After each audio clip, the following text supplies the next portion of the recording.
আজ আমরা এরকম 13 শ্রেণীর হতভাগা মানুষের কথা জানবো, যে মানুষগুলো কোন বদামলের কারণে কোন ত্রুটির কারণে তার কোনো আমলই কবুল হয় না। আবার অনেকে সুনির্দিষ্ট কোন ত্রুটির কারণে ওই ত্রুটি সংশ্লিষ্ট আমলটা ওইটা আল্লাহর কাছে কবুল হয় না। কারা সেই হতভাগা যাদের সে আমল ইবাদত কষ্ট করে করা নেক আমল সেটা আল্লাহ তাআলার কাছে গ্রহণযোগ্য হয় না? এর মধ্যে সর্বপ্রথম যে শ্রেণী মানুষের কথা আমরা বলবো তারা হলো কুফর এবং শিরকে যারা লিপ্ত। কিসে লিপ্ত? কুফর এবং শিরকে লিপ্ত। আপনি নিজেকে মুসলমান দাবি করছেন, নামে মুসলমান, অথচ আপনার মধ্যে শিরক আছে, কুফর আছে।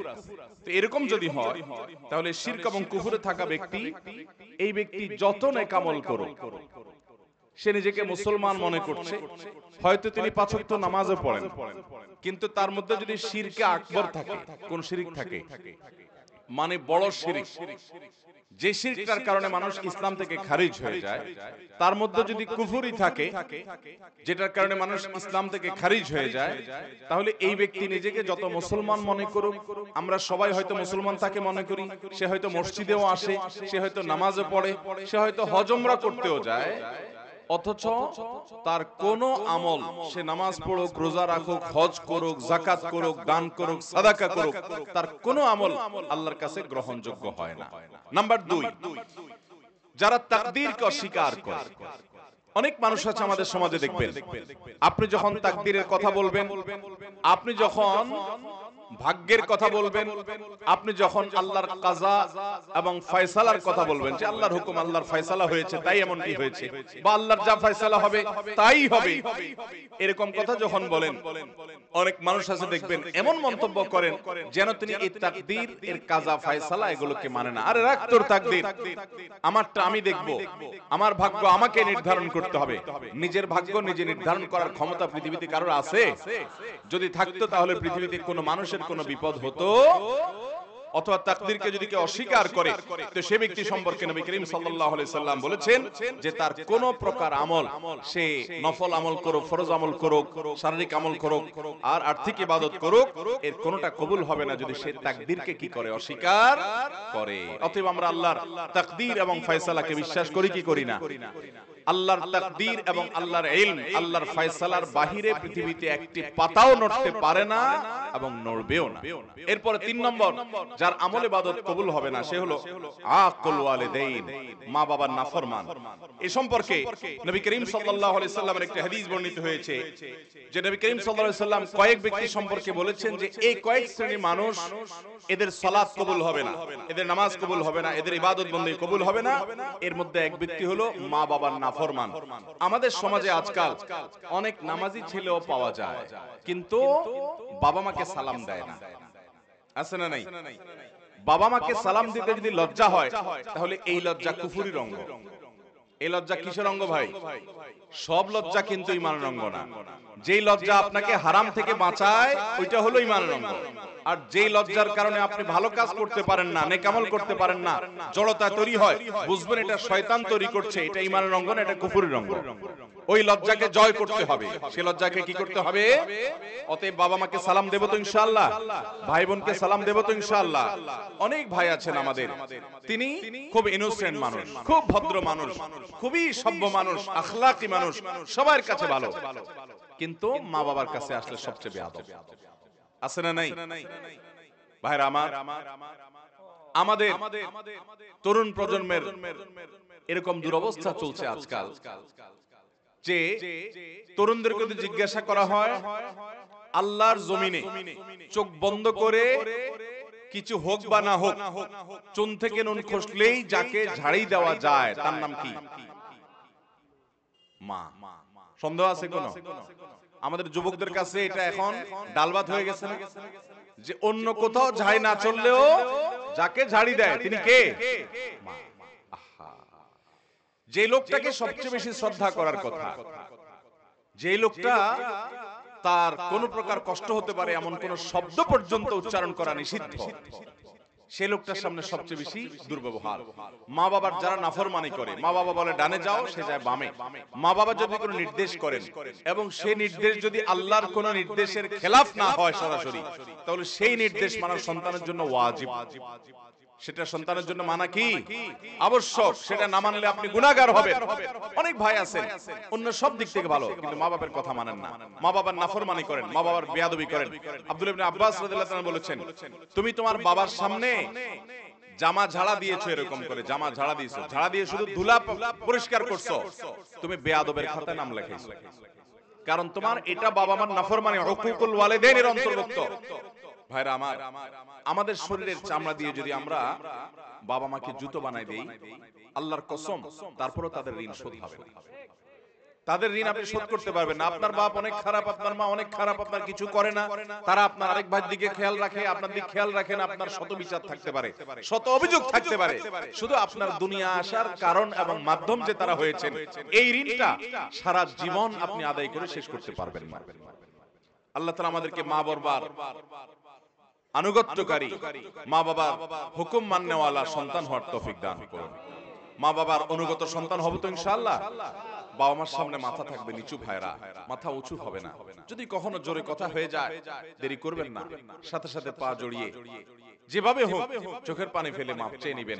আপনার সন্তানদের সামনে, আপনার স্ত্রীর সামনে যদি জোরে কথা বলেন, তো আপনার স্ত্রী সন্তানের সামনে আবার মাপ চাবেন, ঠিক আছে তো ইনশাআল্লাহ? তাদের সামনেই আবার মাপ চাবেন। ভাইরা আমার, মানুষ হিসেবে আমাদের অনেকেরই হয়, আমার আব্বা আম্মার সাথে যদি কখনো আমার জোরে কথা বলা হয়ে গেছে এরকম মনে হয়, যদি আমি কারোর সামনে করেছি তাদের সামনেই আবার তৎক্ষণাৎ যখন একটু হুঁশ ফিরে আসছে, কি করলাম আমি, সাথে সাথে চোখের পানি ফেলে মাপ চাওয়ার এই অভ্যাস সারা জীবন আমি ধরে রাখছি। 4 নম্বর, দান করে যে খোঁটা দেয় তার ওই দানটা কবুল হয় না। অন্যান্য আমল কবুল হয়, কিন্তু দানের আমলটা কবুল হয় না। যে দান করে কি করে, খোঁটা দেয়। আমরা যত মানুষ দান করি, বেশিরভাগ মানুষই দেখবেন বা একটা বড় অংশ দেখবেন আমাদের সমাজে, যারা দান করছে বিশেষ করে মানুষের উপকার করলে, এটা আমরা বিভিন্ন ভাবে ইনিয়ে বিনিয়ে ইশারা ইঙ্গিতে ঘুরিয়ে ফিরিয়ে বলার চেষ্টা করি। এই রোগটা আমাদের মধ্যে আছে না নাই? আল্লাহ তাআলা কোরআনে কারীমে বলেছেন নেককার মানুষদের পরিচয় কি। সূরা দাহরের ভিতরে আবরার, মুত্তাকি, জান্নাতি মানুষের বৈশিষ্ট্য, তাদের গুণ, তাদের সিফাত উল্লেখ করতে গিয়ে আল্লাহ বলেছেন ওয়ায়ুতঈমুনা আত-তাআমা আলা হুব্বিহি মিসকিনাও ওয়া ইয়াতীমাও ওয়া আসীরা। যে নেককার মানুষ হলেন তারা যারা আল্লাহর মহব্বতে মানুষকে খাদ্য দেয়, মিসকিনকে দেয়, বন্দীকে দেয়, এই মানুষগুলোকে দেয়, এবং বলে তারা লা নুরিদু মিনকুম জাযাআও ওয়ালা শুকুরা ইন্নামা নুতঈমুকুম লিওয়াজহিল্লাহ। তোমাদেরকে যা দিয়েছি আল্লাহর কাছে দিয়ে, আল্লাহর জন্য দিয়েছি, তোমাদের কাছ থেকে প্রতিদানও আশা করি না, ফিডব্যাকও আশা করি না, এমনকি থ্যাঙ্কসও আশা করি না। কি আশা করে না? থ্যাঙ্কসও আশা করে না, মানে স্বীকৃতিরও আশা করে না। আমরা অনেককে উপকার করার পর দেখা যায় সে এটা স্বীকারও করে না। সে যে স্বীকার করে না এটা তার দোষ। মাল্লাম ইয়াশকুরিন নাস লাম ইয়াশকুরিল্লাহ। সে স্বীকার না করার কারণে সে গুনাহগার হবে। কিন্তু আপনি স্বীকারের আশা করবেন না, তার স্বীকার দিয়ে আমি কি করব? আমার তো সওয়াব পাওয়া দরকার কার কাছে? আল্লাহর কাছে। যদি সওয়াব পাওয়ার দরকার হয়, আমি কারোর কাছ থেকে কোনো আশা করব, সে আমাকে চিনেও না এমন একটা ভাব ধরে, কোনো অসুবিধা নেই। তার চেনাচেনিতে কি আসবে যাবে? আমার রব যদি জানেন আমি দিয়েছি এবং তিনি যদি এটা সংরক্ষণ করেন, যথেষ্ট। আর কিছু দরকার আছে? এটা হলো দান। এই দানের সওয়াব পাওয়া যাবে। আর দান করে যার দান করছেন তারে আপনি বিভিন্ন ভাবে খোঁটা দিলেন, খোঁচাখুচি করে দিলেন না, মানুষের সামনে বলে বেড়ালেন, অথবা সে যেন স্বীকৃতি দেয় এটার আশায় বসে থাকলেন, তাহলে আপনার এই আমলের সওয়াব আল্লাহর কাছে পাবেন না। এই দান আল্লাহর কাছে কবুল হবে। আমার দেশে অনেক মানুষ আছে মসজিদ মাদ্রাসায় দান করে, কিন্তু উনি আশা করে ওনার নামটা মাইকে হুজুর জোর করে বলে দেখ, আছে না নাই? যদি তার উদ্দেশ্য থাকে যে আমারটা শুনে আমার আরেক বন্ধু দিবে, আরেকজন দিবে, উৎসাহিত করব অন্যদেরকে, তাহলে ঠিক আছে, সেটা হলে জায়েজ আছে। কারণ আল্লাহ তাআলা কোরআনে কারীমে বলেছেন যে ইন তুখফুস সাদাকাত ফানি'ম্মা হিয়া। তার আগে অংশটা কি? ইন তুবদুস সাদাকাতি ফানি'ম্মা হিয়া ওয়া ইন তুখফুহা ওয়া তুতুহাল ফুকারা ইলা আখিল আয়া। যদি দান প্রকাশ্যে করো, অর্থাৎ অন্যকে উৎসাহিত করার উদ্দেশ্যে, তাহলে তো অনেক ভালো। আর যদি গোপনে করো, যাতে করে তোমার ইখলাসের কোনো ঘাটতি না হয়, তো সেই দানের আল্লাহ তাআলা প্রশংসা করেছেন। এটা নিয়তের উপর নির্ভর করবে।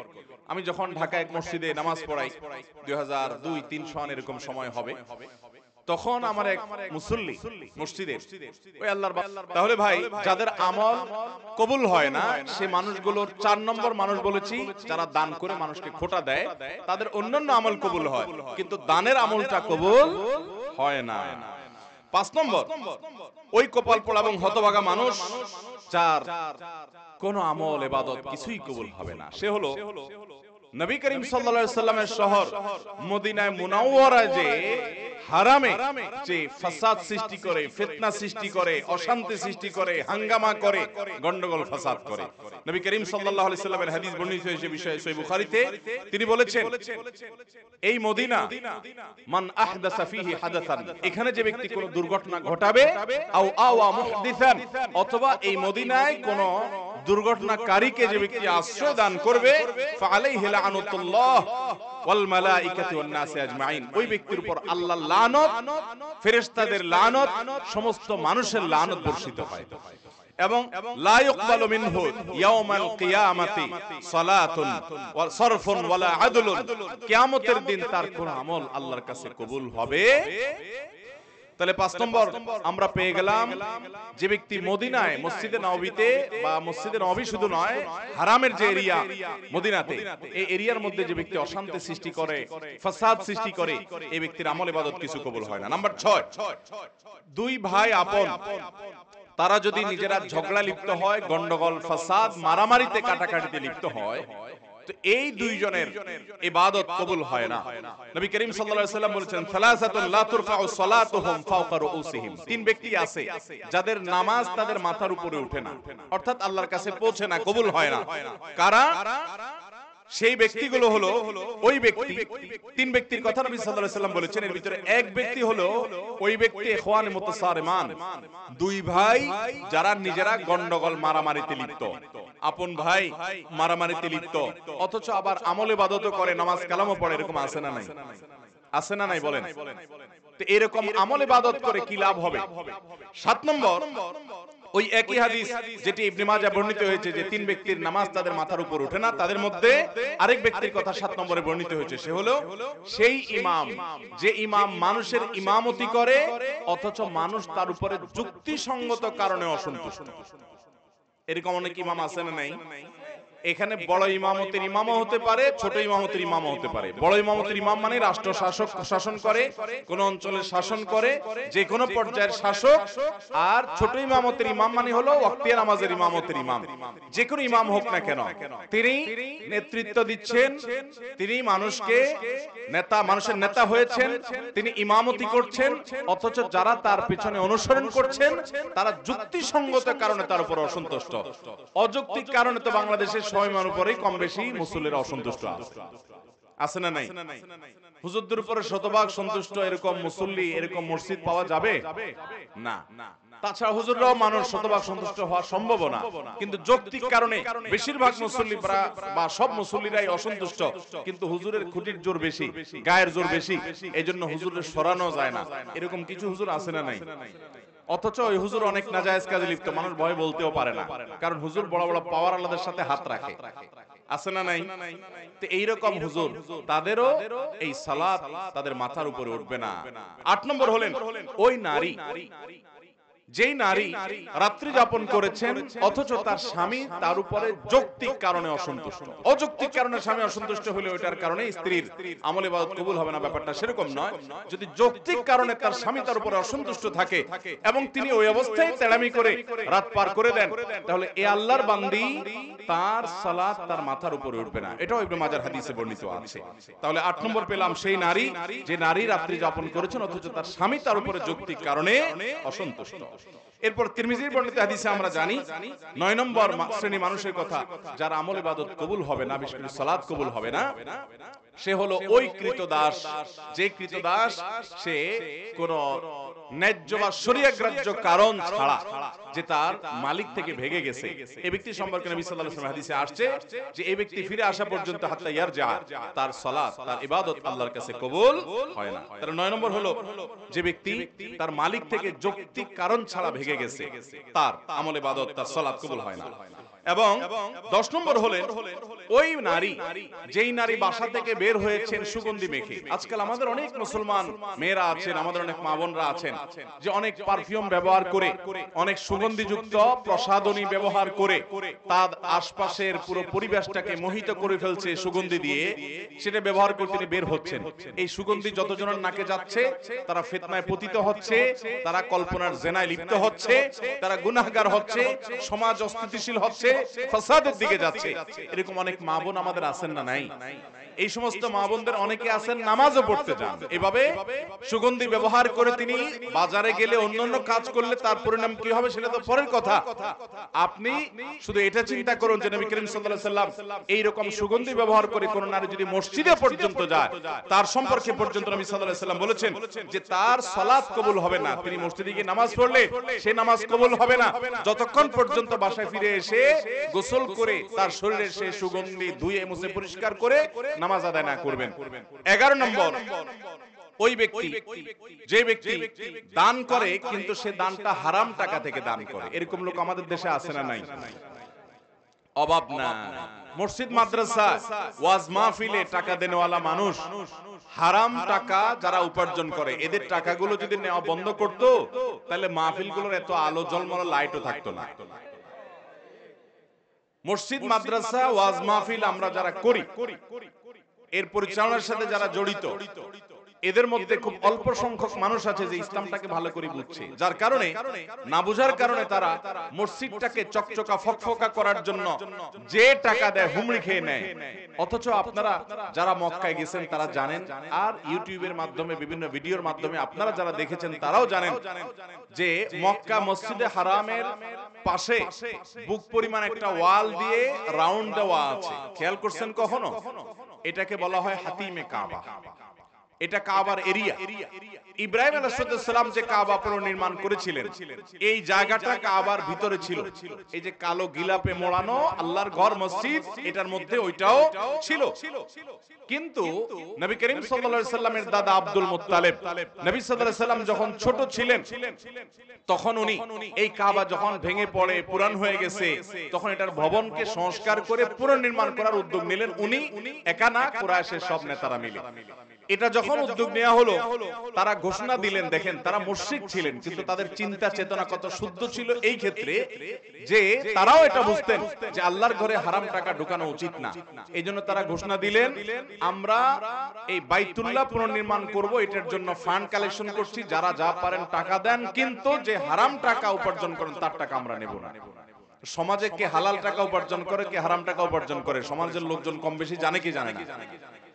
আর হালাল টাকা সব যুগে বেশি থাকে না, হারাম বেশি থাকে। তো হারাম বেশি থাকে সেজন্য হারাম টাকা নেই নাই, আর যেহেতু নেই নাই অতএব টাকার অভাব দেখা দিছে। তখন এই বাইতুল্লাহ নির্মাণের সময় নবী করিম সাল্লাল্লাহু আলাইহি সাল্লামের শৈশবে তার দাদা আব্দুল মুত্তালিব সহ অন্যদের নেতৃত্বে যখন এটা হয়েছে, তখন এই কাবা টাকার অভাবে এই হাতিম, যেটাকে এখন দেখেন ওয়াল বুক পরিমাণ ওয়াল ঘেরাও দেওয়া আছে, এই অংশটাকে কাবার ভিতরে বিল্ডিং করার টাকা ছিল না। সেই অভাবে এটাকে বারান্দার মতো বাইর করে রাখছে। আজও পর্যন্ত সেটা সেভাবে আছে। এখন টাকার অভাব নাই কিন্তু ওইটাতে আর কেউ হাত দেয় নাই। সেটা যেন আমাদের শিক্ষা দেয় যে আমরা আল্লাহর ঘরে ধর্মীয় কাজে, ভালো কাজে হারাম খোরদের হারাম টাকা না নেই। চেষ্টা করব তো ইনশাআল্লাহ। এটা হলো 11 নম্বর। 12 নম্বর হলো ওই মুসল্লি, ওই নামাজি, যে নামাজি ব্যক্তি নামাজ পড়ে পবিত্রতা ঠিক ঠিকানা নাই, পবিত্রতা ঠিক মতো করে না, সুন্দরভাবে করে না। বিশেষ করে শীতের সময় আসলে দেখবেন আমাদের অনেক ভাই আছেন নামাজ আজ জন্য ওযু করেন, কিন্তু ওযু এত তাড়াহুড়ো করে করেন যে কোনুর এখানে শুকনা থাকে, গোড়ালির ওখানে শুকনা থাকে, আঙ্গুলের চিপায় শুকনা থাকে, কানের লতির এখানে শুকনা থাকে। আসেনি নাই? নবী করিম সাল্লাল্লাহু আলাইহি সাল্লাম বলেছেন, ওয়াইলুল লিল আকাব মিনান নার, তোমাদের পায়ের গিরা গোড়ালি এগুলোকে জাহান্নামের আগুন থেকে বাঁচাও। তার মানে কি? ভালো করে ডলে ডলে ধুয়ে তারপরে ওযুকে পূর্ণাঙ্গ করো। ওযুর যত নির্দেশ আছে উলামায়ে কেরাম বলতে পারবেন, ওযু সম্পর্কিত যত নির্দেশ নবী করিম সাল্লাল্লাহু আলাইহি সাল্লামের আছে তার সবগুলোতে একটা শব্দ আছে, সেটা হলো ইসবাগুল ওযু, আসবিগুল ওযু। তার মানে আকমিলুল ওযু, অর্থাৎ ওযুকে পরিপূর্ণভাবে করো, উত্তম রূপে করো, ভালোভাবে করো। ওযু ভালোভাবে করার মানে এই না যে পানি এক বালতি খরচ করেন, পানি খরচ করবেন কম, কিন্তু কোন জায়গায় শুকনা থাকতে পারবে না, ভালো করে ডলে দিতে হবে। 13 নম্বর এবং সর্বশেষ হলো যেই নারী নামাজ পড়ে প্রাপ্তবয়স্কা নারী অথচ তার মাথায় ওড়না নাই, যেভাবে ওড়না দেওয়া দরকার, অর্থাৎ নামাজের জন্য যতটুকু সতর ঢাকা দরকার ততটুকু যদি ঢাকা না থাকে তাহলে তারও কি হবে না, ওই নামাজ কবুল হবে না। তিরমিজি